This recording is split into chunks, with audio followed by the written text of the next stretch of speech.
Good evening friends, स्वागत है आपका मुख्यमंत्री अभ्युदय योजना मिर्ज़ापुर के इस यूट्यूब प्लेटफॉर्म पर। हम लोग फिजिक्स पढ़ रहे हैं। फिजिक्स में टॉपिक जो चल रहा है वेक्टर, और वेक्टर का आज जो बेसिक्स हम लोग पढ़ रहे हैं उसका आज लास्ट पॉइंट हम लोग डिस्कस करने चल रहे हैं, that is cross product. Cross product, तो हम लोग आज क्रॉस प्रोडक्ट पढ़ेंगे। ठीक है, हम लोग वेक्टर के साथ प्रोडक्ट देख रहे थे, तो उसमें दो प्रकार का हमने देखा था। एक डॉट प्रोडक्ट, जिसे स्केलर प्रोडक्ट भी कहते हैं। आप लास्ट वीडियो में उसके बारे में समझ सकते हैं, मैंने क्वेश्चन भी कराए थे उस पर। आज हम लोग देखेंगे क्रॉस प्रोडक्ट। देखते हैं क्रॉस प्रोडक्ट क्या होता है। आप लोगों में से बहुत लोग जानते होंगे कि क्रॉस प्रोडक्ट का जो फॉर्मूला होता है वो फॉर्मूला क्या होता है, बहुत लोग जानते होंगे। आइए देखते हैं। मान लीजिए दो वेक्टर है, एक वेक्टर है ए और एक वेक्टर है बी। इन दोनों के क्रॉस प्रोडक्ट को ए क्रॉस बी इससे डिनोट किया जाता है। ये तो नोटेशन हो गया, ये डिनोट करने का तरीका हो गया। डिनोट ऐसे करते हो, ठीक है, ए क्रॉस बी। और इसका जो फॉर्मूला होता है वो होता है mod of A vector mod of B vector mod of A vector mod of B vector sine theta into N cap into N cap.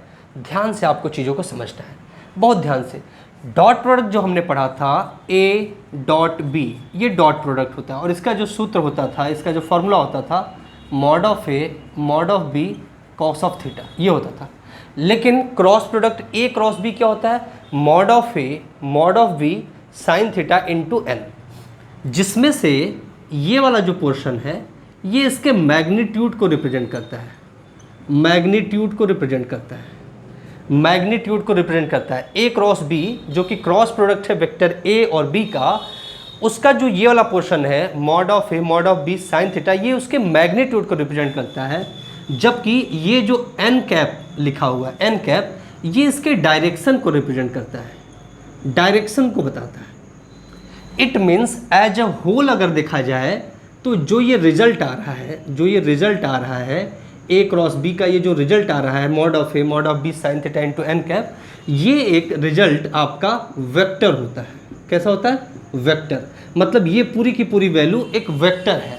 इसीलिए क्रॉस प्रोडक्ट को वेक्टर प्रोडक्ट के नाम से भी जाना जाता है। वेक्टर प्रोडक्ट के नाम से भी जाना जाता है। इसीलिए क्रॉस प्रोडक्ट को वेक्टर प्रोडक्ट के नाम से भी जाना जाता है। अब ए क्रॉस बी का मैग्नीट्यूड तो ये हो गया mod of A mod of B sine theta. Direction जो होता है एन कैप, ये एक यूनिट वेक्टर है। यह एक यूनिट वेक्टर होता है और that will be perpendicular to A vector and B vector. A vector और बी वेक्टर के परपेंडिकुलर होता है। ठीक है, अब अगर समझिए इसको आप, मान लीजिए ये इस तरीके से एक प्लेन है, एक तरीके से ये आपका एक प्लेन है। इस प्लेन में एक वेक्टर है, वेक्टर ए, सपोज कर लीजिए वेक्टर ए है, और ये एक वेक्टर है वेक्टर बी, और इनके बीच का एंगल सपोज करिए थीटा है। अब अगर इस प्लेन में ए क्रॉस बी अगर आप बताना चाहते हैं, ए क्रॉस बी, तो ए क्रॉस बी इस डायरेक्शन में होगा, इस प्लेन के परपेंडिकुलरली। ये है आपका ए क्रॉस बी का डायरेक्शन। इसे एन कैप से रिप्रेजेंट करते हैं। मैग्नीट्यूड इसका कितना होगा? Mod of A mod of B sine theta n cap. अब ए क्रॉस बी का जो डायरेक्शन होता है वह वेक्टर ए और वेक्टर बी जिस प्लेन में है उसके परपेंडिकुलर होता है। मतलब आप ऐसे भी कह सकते हो, प्लेन लेकर के वेक्टर ए और वेक्टर बी दोनों के परपेंडिकुलर होता है। वेक्टर ए और वेक्टर बी दोनों के परपेंडिकुलर होता है ए क्रॉस बी का डायरेक्शन। ठीक है, इस बात को आप समझ पा रहे होंगे, आशा करता हूँ इस बात को आप समझ पा रहे होंगे। अब हम लोग देखते हैं direction of A cross B निकाला कैसे जाता है। ठीक है, direction of A cross B को निकालते कैसे समझते हैं। बच्चों में बड़ी कन्फ्यूजन इस बात को लेकर रहती है कि डायरेक्शन सर जो होता है ए क्रॉस बी का, वो हम कैसे समझे। आइए समझाता हूँ मैं आपको। ए क्रॉस बी का जो डायरेक्शन होता है, इसको का डायरेक्शन मैं लिख देता हूँ, का direction right hand right hand thumb rule से पता किया जाता है, पता किया जाता है। ठीक है, ए क्रॉस बी का जो डायरेक्शन होता है उसे राइट हैंड थंब रूल से पता किया जाता है। ए क्रॉस बी का जो डायरेक्शन होता है उसे राइट हैंड थंब रूल से पता किया जाता है।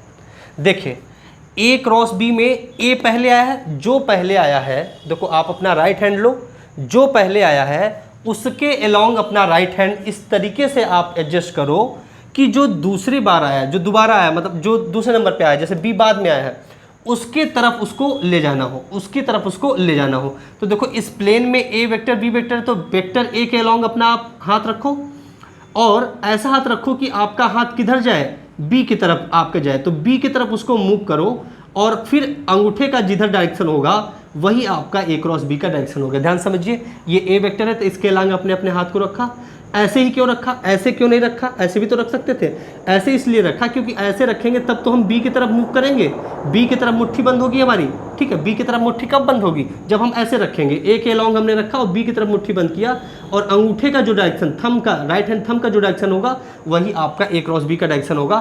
तो इस केस में देखो आपका आउटवर्ड टू द प्लेन, इस प्लेन के आउटवर्ड, तो ये इस प्लेन के आउटवर्ड ये ए क्रॉस बी का डायरेक्शन है। अगर सपोज करो बी क्रॉस ए का डायरेक्शन यहीं पे हमें निकालना होता, बी क्रॉस ए का डायरेक्शन निकालना होता अगर हमें यहीं पे, तो हम क्या करते, बी पे हम अपने हाथ को देखो ऐसे रखेंगे तो ए तो इधर आपका मुट्ठी बंद होगा, तो ए इधर तो है ही नहीं, ए इधर है, तो आपको ऐसे रखना पड़ेगा, ऐसे रखेंगे और फिर आपको ए की तरफ इसको हाथ मुट्ठी बंद करेंगे तो आपका अंगूठा किधर जाएगा, नीचे जाएगा। इसका मतलब जो बी क्रॉस ए का डायरेक्शन होगा परपेंडिकुलरली डाउनवर्ड, नीचे इस डायरेक्शन में होगा, ये है आपका बी क्रॉस ए का डायरेक्शन। ये क्या है, बी क्रॉस ए का डायरेक्शन। ए क्रॉस बी और बी क्रॉस ए का, ए क्रॉस बी और बी क्रॉस ए का मैग्नीट्यूड तो इक्वल होता है, लेकिन जो क्रॉस प्रोडक्ट होता है वो आपका वेक्टर होता है, डायरेक्शन इनका अपोजिट हो जाता है, इसलिए लिखते हैं ए क्रॉस बी या B cross A equals to minus A cross B. ठीक है, या ये भी लिख सकते थे हम लोग, A cross B will be minus B cross A. ठीक है, ये यहाँ पर आपका कॉम्यूटेटिव वाला रूल नहीं लागू होता है। देखो डॉट प्रोडक्ट में तो कॉम्यूटेटिव होता है, ए डॉट बी लिखो या बी डॉट ए लिखो, दोनों इक्वल होता है। ठीक है, लेकिन अगर आप जहाँ तक बात की जाए क्रॉस प्रोडक्ट की, तो वो कॉम्यूटेटिव नहीं होता, A cross B B cross A के बराबर नहीं होता, वो उसके ऑपोजिट होता है, वो उसके क्या होता है, ऑपोजिट। तो आशा करता हूँ आपको डायरेक्शन समझ में आया होगा। डायरेक्शन समझ में आया कि नहीं, आप लोग को कमेंट करके बताओ डायरेक्शन समझ में आया कि नहीं। क्या करोगे, right hand thumb rule apply करोगे। जैसे मैं आपको ए क्रॉस बी के लिए बताता हूँ, ए क्रॉस बी, तो जो पहला वाला वेक्टर हो उसके अलोंग अपने हाथ को ऐसे रखो कि आप जब मुट्ठी बंद करो तो आपका उस डायरेक्शन में ही दूसरा वेक्टर आए। तो जब एक पे यहाँ रखा तो मुट्ठी बंद करेंगे तो बी के डायरेक्शन में जाएगा हमारा मुट्ठी बंद होने, तो और जो राइट हैंड थंब है आपका वो आपके ए क्रॉस बी की डायरेक्शन को बताएगा। ऐसे ही अगर बी क्रॉस ए को, तो बी पे आपको हाथ रखना है और इस तरीके से रखना है कि मुट्ठी आपकी ए की तरफ बंद हो, तो ए की तरफ ऐसे बंद होगा और आपका डाउनवर्ड चला जाएगा बी क्रॉस ए। ठीक है, तो ये रहा आपका डाउनवर्ड करने का मतलब आपके इस प्लेन के अंदर ना, इनवर्ड। ठीक है, इन, और ये ए क्रॉस बी आउटवर्ड है और इनवर्ड कौन सा है, बी क्रॉस ए, तो उसको तो यहाँ पर ऐसे ही रिप्रेजेंट किया जा सकता है, 2D आपका ये प्लेन है। ठीक है, तो ये रहा ए क्रॉस बी का फॉर्मूला और डायरेक्शन। तो इसको क्रॉस प्रोडक्ट और वेक्टर प्रोडक्ट दोनों नाम से हम लोग जानते हैं, क्रॉस प्रोडक्ट और वेक्टर प्रोडक्ट दोनों के नाम से हम लोग जानते हैं। तो एक तरीका तो ये रहा ए क्रॉस बी को निकालने का, ठीक है, ये फॉर्मूला से। दूसरा जो तरीका है ए क्रॉस बी को निकालने का, वो है आपका डिटर्मिनेंट फॉर्म। डिटर्मिनेंट के यूज से भी हम लोग ए क्रॉस बी की वैल्यू निकालते हैं। आइए देखते हैं कैसे निकालते हैं। डिटर्मिनेंट के यूज से भी हम लोग ए क्रॉस बी की वैल्यू निकालते हैं। आइए देखते हैं डिटर्मिनेंट के यूज से कैसे हम लोग ए क्रॉस बी की वैल्यू को फाइंड आउट करते हैं। डिटर्मिनेंट के यूज से कैसे हम लोग ए क्रॉस बी की वैल्यू को फाइंड आउट करते हैं, आइए हम लोग देखते हैं। चलिए देखते हैं हम लोग ए क्रॉस बी की वैल्यू डिटर्मिनेंट से कैसे फाइंड करते हैं। सपोज करो A vector is given as a1 i cap plus a2 j cap plus a3 k cap. ठीक है, B vector is given as b1 i cap, b2 j cap and b3 k cap. Okay, now if we want to calculate A cross B, तो in order to calculate A cross B we have to solve a matrix. देखो वो matrix क्या होगी, i cap j cap k cap, i cap j cap k cap, ठीक है। और फिर जो पहला वाला वेक्टर हो उसके कोफिशिएंट को लिखो आप, आई जे के कोफिशिएंट को, तो ये है a1 a2 a3। फिर दूसरे वाले वेक्टर को लिख दो b1 b2 b3, ठीक है। अब इस आप डिटर्मिनेंट को सॉल्व कर दोगे तो a क्रॉस b की वैल्यू फाइंड आउट कर लोगे। इस डिटर्मिनेंट को सॉल्व कर दोगे तो आपको a क्रॉस b की वैल्यू मिल जाएगी, a क्रॉस b की वैल्यू आप फाइंड आउट कर लोगे। समझ पा रहे हो आप? इसको समझ पा रहे हैं आप? बिल्कुल समझ पा रहे होंगे, ठीक है, बिल्कुल समझ पा रहे होंगे। अगर एक एग्जाम्पल के तौर पे आप देखना चाहो तो हम उसको दिखा सकते हैं, लेकिन वो क्वेश्चन के फॉर्म में लेंगे तो हम लोग देख लेंगे। Now we will discuss about unit vectors. Unit vector का क्रॉस प्रोडक्ट। सपोज करो आपको निकालना है i cross i, i cap का क्रॉस प्रोडक्ट निकालना है। तो फॉर्मूला आप लगाओगे तो क्या होता है भाई, पहले वेक्टर का मॉड दूसरे वेक्टर का मॉड, दोनों के बीच के एंगल का साइन, तो साइन आई के बीच में एंगल कितना होगा भाई, 0 डिग्री। सपोज करो इस तरीके से आपको, ये आपका एक्स एक्सिस, ये वाई एक्सिस और ये जेड एक्सिस। एक्स एक्सिस के अलोंग आई लेते हो आप, वाई एक्सिस के अलोंग जे लेते हो आप, जे कैप, और जेड एक्सिस के अलोंग के कैप, ठीक है। तो आई के साथ एंगल कितना होगा, 0 डिग्री। तो I cap sine 0 degree into, आप डायरेक्शन इसका क्या बताओगे, डायरेक्शन बताओगे दोनों के परपेंडिकुलर। तो वो डायरेक्शन आप एन कैप कुछ भी रखो, लेकिन यहाँ पर अगर आप देखो तो साइन 0 की वैल्यू कितनी होती है, 0। साइन 0 की वैल्यू 0 हो जाती है, तो I cap cross I cap कितना हो जाएगा, 0 हो जाएगा। In the very same manner, in the very same fashion, J cross J भी क्या होगा, जे क्रॉस जे भी कितना होगा, 0 होगा। के क्रॉस के भी कितना होगा, 0 होगा। के क्रॉस के भी कितना होगा, 0 होगा। समझ पा रहे हो आप? समझ पा रहे हो, ठीक है। नाउ अगर हमें आई क्रॉस जे को कैलकुलेट करना होगा तब क्या करेंगे, आई क्रॉस जे को कैलकुलेट करना होगा तो हम लोग क्या करेंगे, आइए देखते हैं। देखिए फॉर्मूला क्या होता है ए क्रॉस बी का, भाई लिख लो यहाँ पे फॉर्मूला। ए क्रॉस बी का फॉर्मूला क्या होता है, mod of A mod of B sine theta into N cap, यही तो फॉर्मूला होता है, ठीक है। तो आई क्रॉस जे का निकालना है तो आई कैप का मॉड जे कैप का mod sine angle between I and J, I और जे के बीच में एंगल कितना, 90 डिग्री, कितना 90 डिग्री, तो रख दो भाई साइन 90 इनटू डायरेक्शन। अब इसमें एन कैप मतलब इसका जो डायरेक्शन है आई क्रॉस जे का, आई क्रॉस का जे का डायरेक्शन क्या होना चाहिए, आई और जे दोनों के परपेंडिकुलर होना चाहिए। आई और जे दोनों के परपेंडिकुलर क्या है, के, तो यहाँ लिख सकते हो के कैप, क्या लिख सकते हो, के कैप। अब देखो मॉड ऑफ आई, आई क्या है, यूनिट वेक्टर है, यूनिट वेक्टर का मैग्नीट्यूड 1, तो इसका भी मैग्नीट्यूड 1, इसका भी मैग्नीट्यूड 1, साइन 90 का वैल्यू 1, तो ये सब के सब 1 हो गए, मल्टीप्लाइड बाई के, तो ये आ जाएगा के कैप। तो I cap multiplied by J cap, ये क्या आ जाएगा, के कैप। और वैसे भी अगर आप डायरेक्शन देखना चाहते हैं आई क्रॉस जे का तो ऐसे निकाल सकते थे। देखिए आई क्रॉस जे में पहला वेक्टर कौन सा है, आई, तो उसके अलोंग अपना राइट हैंड रखो और ऐसे रखो कि आपकी मुट्ठी किधर बंद हो, मुट्ठी किधर बंद हो भाई, जे की तरफ, जे इधर है तो आप ऐसे रखोगे और जे की तरफ ऐसे बंद करोगे, जे की तरफ ऐसे बंद करोगे तो आउटवर्ड टू द प्लेन, ये आपका जो जेड एक्सेस होगा आउटवर्ड टू द प्लेन, मतलब जैसे दैट इज के कैप, तो ये हो जाएगा। लेकिन अगर यहीं पे ये पूछा जाता, मतलब इस तरीके से आप निकालना चाहो तो आई क्रॉस जे निकाल लिया आपने, अगर जे क्रॉस के निकालोगे, जे क्रॉस के निकालोगे तो ये आएगा, फिर के क्रॉस आई निकालोगे तो ये जे आएगा।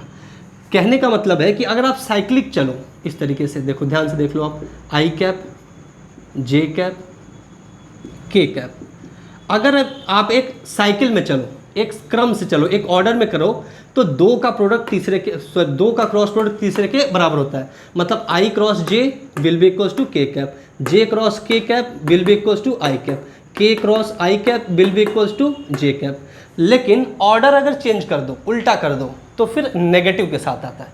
जैसे अगर आपसे ये पूछा जाए कि जे क्रॉस, यहाँ पर लिख देता हूँ, जे cross I cap, J cross I cap इसकी वैल्यू बतानी है, जे क्रॉस आई कैप इसकी वैल्यू बतानी है, ठीक है, इसकी वैल्यू नहीं बतानी है। तो आपका ये तो पता है कि भाई जे आई इंटू साइन 90, क्योंकि जे और आई के बीच में 90 एंगल, बस अब यही इसमें डायरेक्शन की बात फंस रही है। और डायरेक्शन, क्योंकि ये तो वैल्यू 1 ये 1 ये 1, बस डायरेक्शन से आपका आंसर आएगा। आइए डायरेक्शन देखते हैं। जे और आई दोनों क्रॉस प्रोडक्ट हो रहे हैं, तो पहला वेक्टर कौन सा है, जे, पहला वेक्टर कौन सा है, जे, इस डायरेक्शन। अब इसी के अलोंग आपका अपना हाथ रखना है, राइट हैंड रखना है, लेकिन ऐसे रखना है कि जब मुट्ठी बंद करो तो आई की तरफ जाए। तो आप देखो ऐसे रखोगे तो आई की तरफ नहीं जाएगा, ऐसे रखोगे तो आई की तरफ जाएगा। तो ऐसे जब मुट्ठी बंद करोगे, ऐसे रख के देखो, ध्यान देखो आप, ऐसे रख के जब मुट्ठी बंद करोगे तो आई की तरफ जाएगा। तो इस तरफ जिस समय आपका अंगूठा किस डायरेक्शन में है, ये आपका इनवर्ट टू द प्लेन है, इनवर्ट टू द प्लेन। अब आउटवर्ड टू द प्लेन के कैप मतलब Z direction, inward to the plane मतलब माइनस जेड डायरेक्शन मतलब माइनस के कैप। तो यहाँ पर आंसर आ जाएगा माइनस के कैप। क्या आंसर आ जाएगा, माइनस के कैप, ठीक है। तो ये आप समझ पा रहे हो। अगर ऑर्डर में चलोगे तो नेक्स्ट जो होगा वही रिजल्ट हो जाएगा। अगर ऑर्डर के विपरीत चलोगे ना, ऑर्डर को फॉलो नहीं करोगे, तो आपका माइनस के साथ आंसर आएगा, ठीक है, ठीक है। तो आपका माइनस के साथ आंसर आएगा, ये आप समझ चुके होंगे। जैसे आपको जे क्रॉस के, तो आप देखो निकालो, जे क्रॉस के आपका आई है, लेकिन अगर यही के क्रॉस जे पूछा जाता तो आंसर आपका आई न होके माइनस आई कैप होता, माइनस आई कैप होता। क्या होता, माइनस आई कैप। तो ये यूनिट वेक्टर का क्रॉस प्रोडक्ट रहा, ये यूनिट वेक्टर का क्रॉस प्रोडक्ट रहा। आशा करता हूँ आप लोग समझ पा रहे हो आप लोग ये सब। ये यूनिट वेक्टर का क्रॉस प्रोडक्ट रहा। थम्स अप करो अगर आप लोग को समझ में आ रहा हो तो सब लोग अपने कमेंट सेक्शन में थम्स अप करिए इसको, ठीक है। आप लोग को ये समझ में आ रहा है। तो ये रहा यूनिट वेक्टर का आपका क्रॉस प्रोडक्ट, यूनिट वेक्टर का क्रॉस प्रोडक्ट। अब हम लोग देखेंगे एप्लीकेशन ऑफ वेक्टर प्रोडक्ट। भाई बेसिक्स तो पढ़ लिया वेक्टर प्रोडक्ट का, वेक्टर प्रोडक्ट को आप क्रॉस प्रोडक्ट भी कहते हो, उसका बेसिक्स तो पढ़ लिया। अब हम लोग देखेंगे कि इसका एप्लीकेशन क्या है, एप्लीकेशन क्या है वेक्टर प्रोडक्ट का। वेक्टर प्रोडक्ट का अब हम लोग एप्लीकेशन को समझेंगे, देखेंगे कि एप्लीकेशन क्या है। बेसिकली इसमें 3 बड़े अच्छे एप्लीकेशन हैं और उस पर क्वेश्चंस भी आपसे पूछे जाते हैं, उस पर क्वेश्चन भी बनाए जाते हैं। आइए उन एप्लीकेशन को देखते हैं। पहला एप्लीकेशन तो है to find area of parallelogram and triangle. Application of cross product, cross product का एप्लीकेशन क्या है। एप्लीकेशन इसमें पहला हम लोग पढ़ रहे हैं to find area of parallelogram and triangle.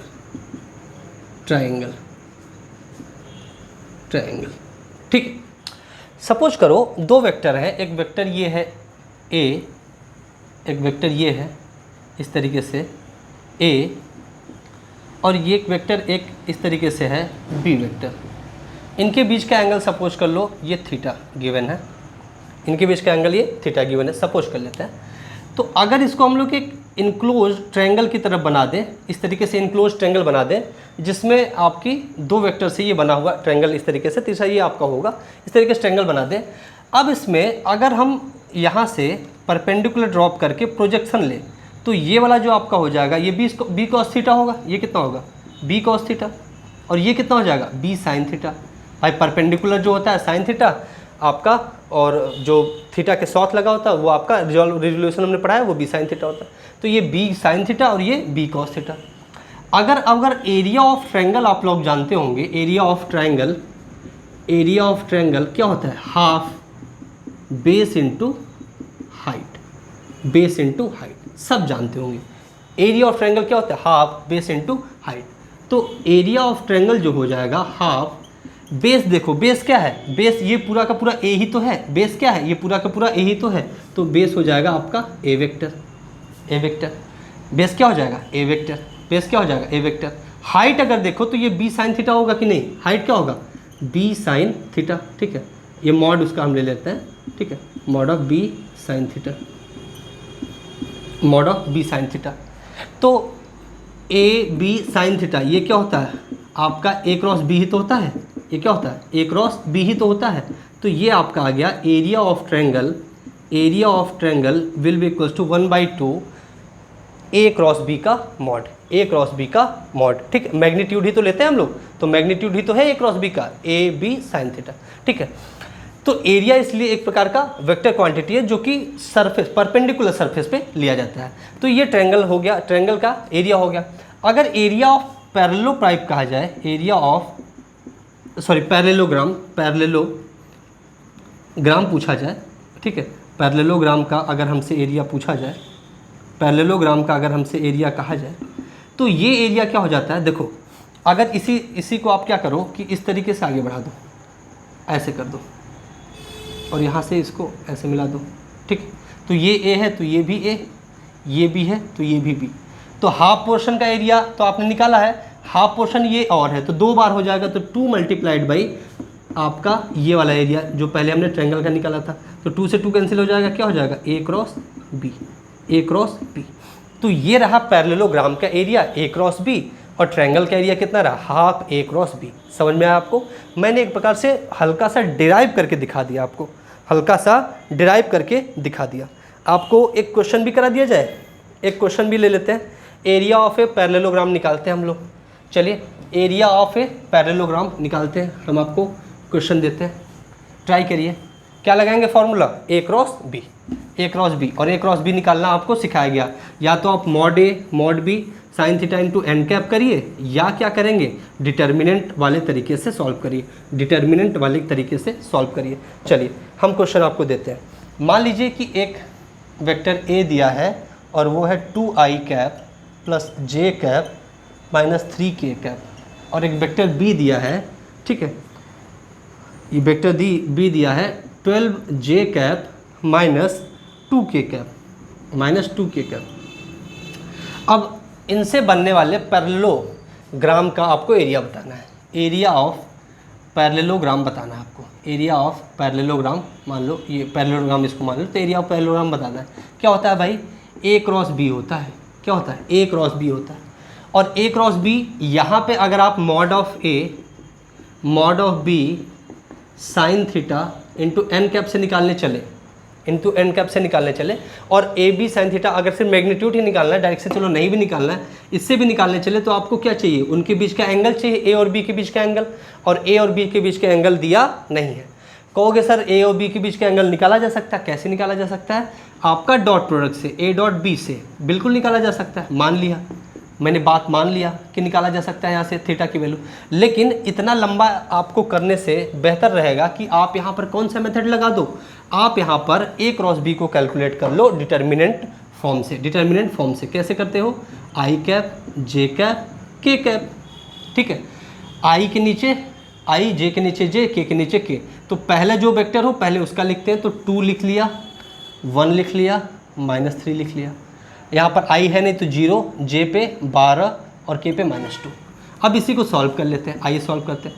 तो आई कैप, ठीक है, अब देखो आई को जब लेते हो तो क्या करते हो, आई को लेते हो तो ऐसे दोनों सेक्शन आप ढक लेते हो, तो बाकी जो 4 बचते हैं उन्हीं को आप क्रॉस कर गुणा करके घटाते हो।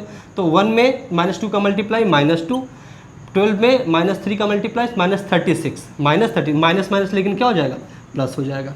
फिर प्लस माइनस प्लस ऐसे चलते हो आप, तो माइनस जे कैप, ठीक है, ब्रैकेट में। अब जे जब आप लेते हो तो ये लाइन आप ढक लेते हो, ठीक है, तो 2 का मल्टीप्लाई 2 में -4, आपका 0 का -3 में, तो ये 0 हो जाएगा।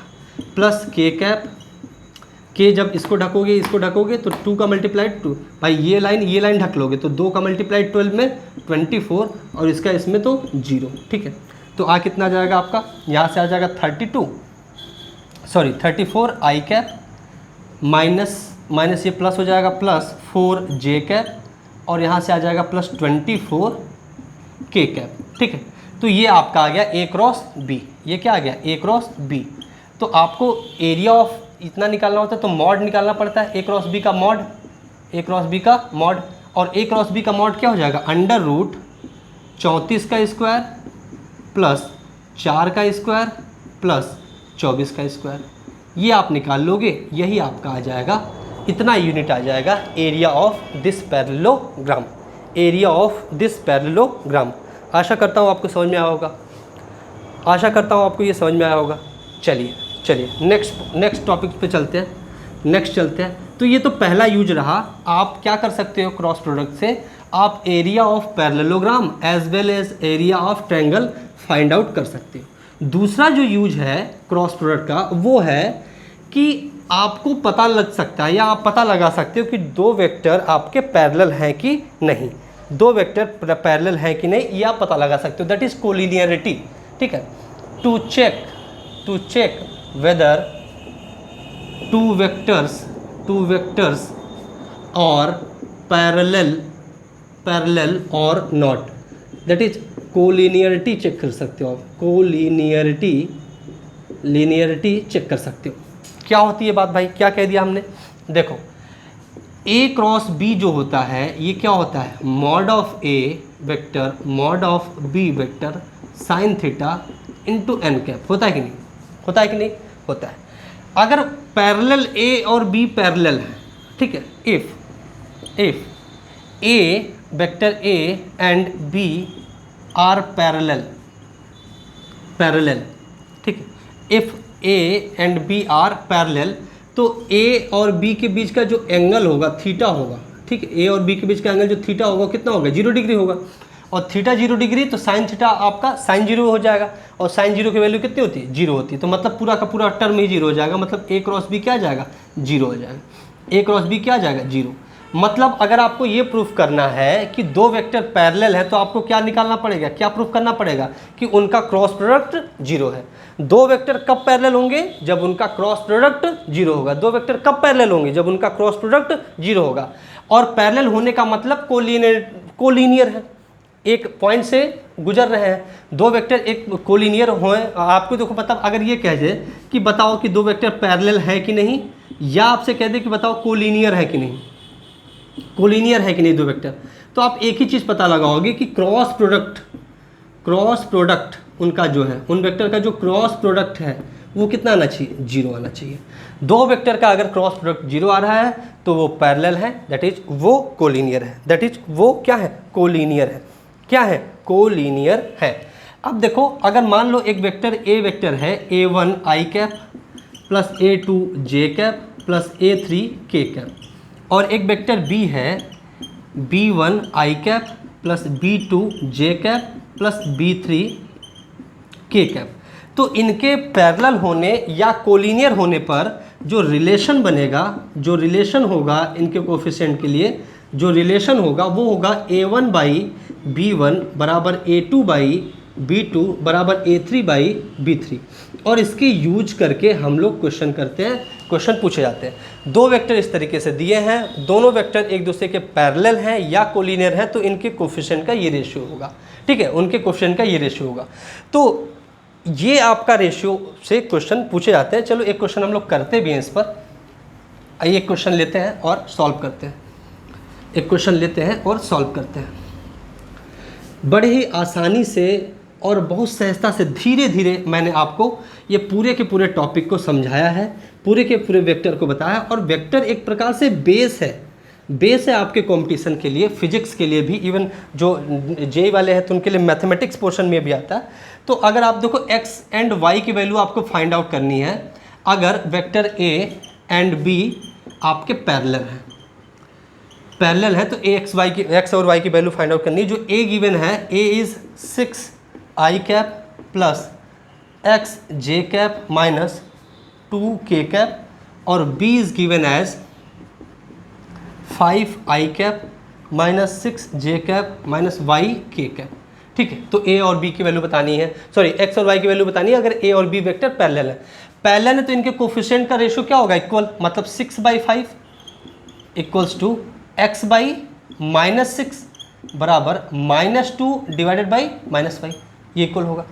इन दोनों को अगर साथ में रख के करोगे तो ये इसको 6 को इधर -6 को इधर मल्टीप्लाई कर दो तो -6 मतलब 36 डिवाइड बाई 5, ये किसकी वैल्यू आ जाएगी, ये x की वैल्यू आ जाएगी। अगर इन दोनों साथ में ले लो, इन दोनों को साथ में ले लो तो आपको देखो ये माइनस से माइनस कैंसिल आउट हो जाएगा, ठीक है। y की वैल्यू कितनी आ जाएगी, y इधर आप कर लो, या किसको नहीं, इसको साथ ले लो ना, ये तो माइनस माइनस आपके कट ही जाने हैं, ये तो ठीक है। इसको साथ ले लो, इन दोनों को साथ ले लो तो आप y की वैल्यू फाउंड आउट कर लोगे। कैसे भाई, y इधर लेते आओ, 5 का गुणा ऊपर कर दो तो -10/6, -10/6, -10/, सॉरी माइनस क्यों होगा, ये तो माइनस कट ही गया, ऐसे प्लस ही है ना, +10/6, और इसको आप 2 से काट दो तो 5/3, 5/3, ये अब y की वैल्यू आ जाएगी। तो दो वेक्टर पैरेलल होते हैं तो a क्रॉस b 0 होता है, a क्रॉस b 0 होता है, तो उनके जो कोफिशिएंट हैं आपके, उनका रेशियो क्या होता है, इक्वल होता है। उसके बेसिस पे इस क्वेश्चन को हमने सॉल्व किया। अब एक आखिरी चीज़ है जो कि यूज में आती है, या हम लोग कहें तो क्रॉस प्रोडक्ट का जो एक यूज है, वो यूज ये है कि हम लोग पैरेललोपाइप का एरिया निकाल सकते हैं, to find volume of parallelepiped. ये तीसरा यूज है, ठीक है, तीसरा यूज है to find volume of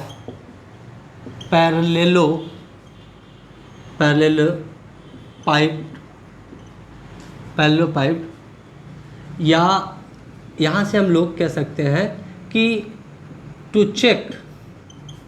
check whether vectors are coplanar or not, coplanar or not. मतलब हम लोग यहाँ से दो बातें सीख सकते हैं। एक तो हम लोग पैरेललोपाइप का वॉल्यूम निकाल सकते हैं, और दूसरा चीज़ ये चेक कर सकते हैं कि 3 वेक्टर कोप्लानर है कि नहीं। जब 3 वेक्टर कोप्लानर हो जाएंगे तो उसका वॉल्यूम क्या हो जाएगा, 0 हो जाएगा। जैसे आप ऐसे समझो कि एक कार्टून का डिब्बा है, तो वो 3D शेप है अभी, लेकिन अगर उस कार्टून के डिब्बे के सभी जितने उसके लेयर हैं सभी पिचका के एकदम उसको डिब्बा बंद कर दिया जाए, ठीक है, तो जब डिब्बा एकदम पिचका के एकदम बंद कर दिया जाएगा तो उसका वॉल्यूम कितना हो जाएगा, 0 हो जाएगा। और वॉल्यूम 0 हो जाएगा तो जितने भी आपके प्लेन है वो सभी प्लेन कैसे आ जाएंगे, कोप्लानर होने पे ही तो वॉल्यूम 0 होता है। तो कोप्लानर अगर है, 3 वेक्टर अगर कोप्लानर हैं तो उससे बनने वाले पैरेललोपाइप का एरिया क्या होगा, सॉरी वॉल्यूम क्या होगा, 0 होगा। उससे बनने वाले पैरेललोपाइप का वॉल्यूम क्या होगा, 0। अब पैरेललोपाइप का वॉल्यूम निकालते कैसे हैं, आइए हम लोग देखते हैं। देखो पैरेललोपाइप क्या होता है, सपोज करो कि इस तरीके से पैरेललोपाइप को आप क्यूबॉइड भी कह सकते हो ना, क्यूबॉइड भी कह सकते हो। इस तरीके का कुछ शेप होता है आपका, ठीक है, इस तरीके का आपका कुछ शेप होता है पैरेललोपाइप का, ठीक है। मान लो ये इसके अलॉन्ग एक वेक्टर है, इसके अलॉन्ग एक वेक्टर है, दैट इज वेक्टर ए, ठीक है, हम लोग वेक्टर ए नाम दे दिया इसको, ठीक है। मान लो वेक्टर ए नाम दिया, स्मॉल या कैपिटल कुछ भी लिख सकते हो, मान लो स्मॉल ए लिख दिया। इसके अलॉन्ग वेक्टर जो है वो वेक्टर बी है, और इसके अलॉन्ग जो वेक्टर है वो वेक्टर सी है, वो वेक्टर सी वेक्टर है, ठीक है। तो अगर हम लोग इस बेस का एरिया निकालना चाहते हैं, इस बेस का एरिया निकालना चाहते हैं, तो एक प्रकार से ये क्या है, पैरेललोग्राम है। और पैरेललोग्राम का एरिया कैसे निकलता है, मतलब बेस, एरिया ऑफ